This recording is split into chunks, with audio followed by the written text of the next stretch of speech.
I want you to understand, baby, that your bounce back game is just anchored in the spirit of God. You got this heavenly flow and this heavenly love language that you be spitting that puts every demon in hell out of commission. This whole vibe that you got, this whole sense of new direction that you got, this swag, this way that you walk, the things that you do and the way that you talk, it make people feel some kind of way.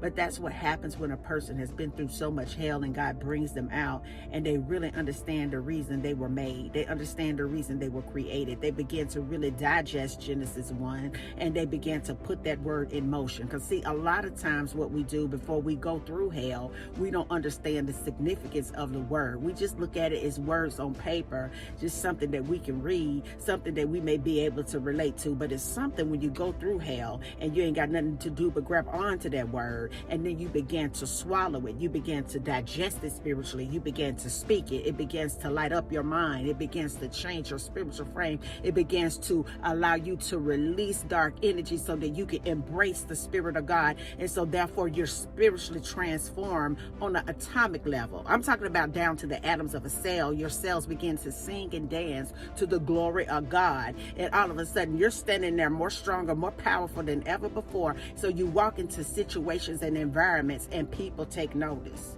They're like, oh, hell, you gotta be kidding me. This person is back. I remember when I saw him, I can't believe that I thought that I really left them in a bad spot.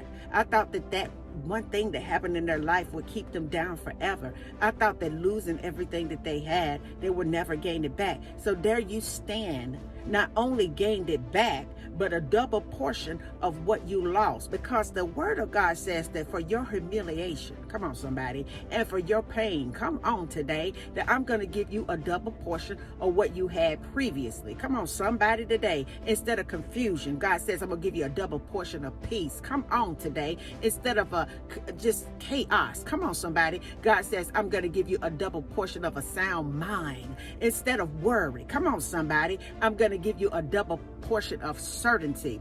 Instead of pain, come on somebody, I'm going to give you a double portion of just gaining things. Instead of poverty, come on somebody today, on a spiritual level, I'm going to give you a double portion of abundance.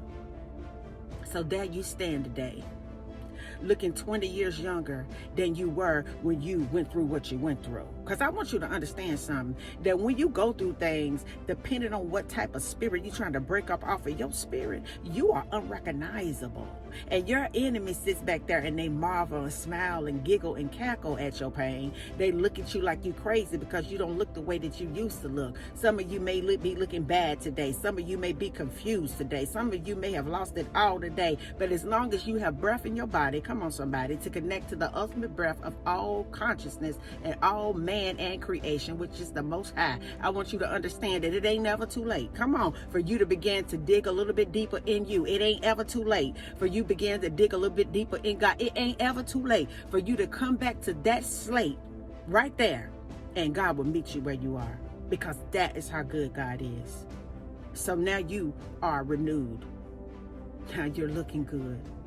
You're smiling. You have a double portion of spiritual and material things. You're at peace. And you're just on about your business.